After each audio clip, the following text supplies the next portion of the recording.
Hey, good morning everybody. It's August 25th, 2020, and I'm walking through a lot of spider webs. Just want to talk about Cucuzza squash today. I planted some seeds. Some of them didn't really grow that good. I had one plant over there that did pretty good. We had like 3 Cucuzzas from. So I started some more seeds, planted them, and this one, the tomato, which used to be a bean trellis, started to grow, I guess, from over there in the flower garden, and trellised up, and it's doing great now. I mean, the last couple of weeks it just started growing like nuts, and you can see there's one squash there, another squash here. Looks like we got another little one forming, 2 more over here.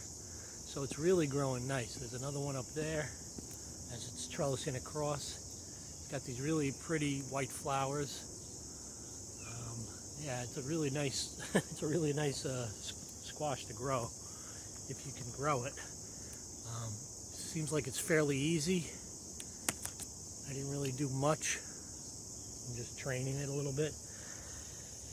The other one that I have here is the tromboncino, which I didn't even realize that I planted and that it actually grew. And I had one fruit on here that I picked yesterday because it seemed like it was starting to die and get yellow. So I picked it yesterday. There's a small one up here that's starting to grow. You can see it kind of curls around. And it's supposed to get a really big bulb at the bottom. You can see it's a little bulbous at the bottom. So yeah, so what I did was I cut it open. I peeled all the yellowing away, cut it up and sauteed it with some olive oil and garlic and salt and pepper, and it was delicious.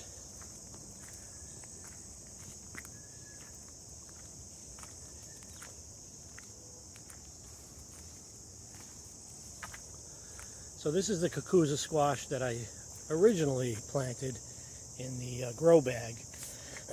It didn't do very well at the beginning. It was alive, but I had some beans in there that were growing pretty good. I left them on to dry. But all of a sudden, this one started going nuts. It started growing. And look at that squash. That's a beautiful one right now. I'm going to let it go a little bit longer, and then I'm going to pick it. This is the original one over here, which kind of died out after I had those 3. And then, again, all of a sudden, it picked up again. Got another decent-sized Cucuzza right here.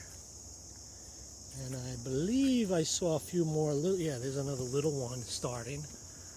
And it's really spreading out. So it's doing great. I don't know why it kind of stops and then starts again. But it's pretty cool. And this is the last one.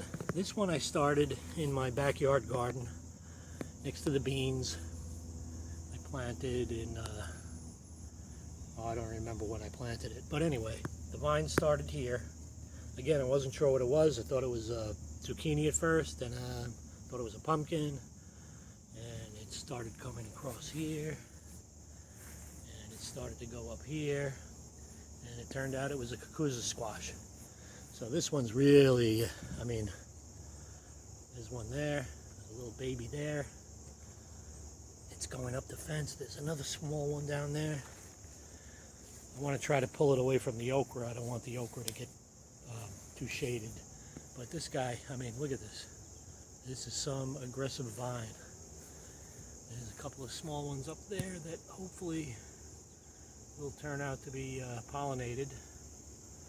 Again, there's the male flower, and there's the female. So I'll probably just do a little hand pollination on that one, so at least we can get one off of here. But I mean, this thing's going nuts.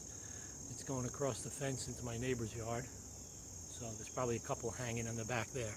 Anyway, that's Cucuzza squash. I would suggest get some seeds. I got them from MIGardener. They were 99 cents a pack. Can't beat it. And it's a really delicious squash. A little hard to prepare. The seeds inside are very hard. You got to peel the outside. The skin is tough. If you get them small, like you know, not like that, but like that first one I showed you.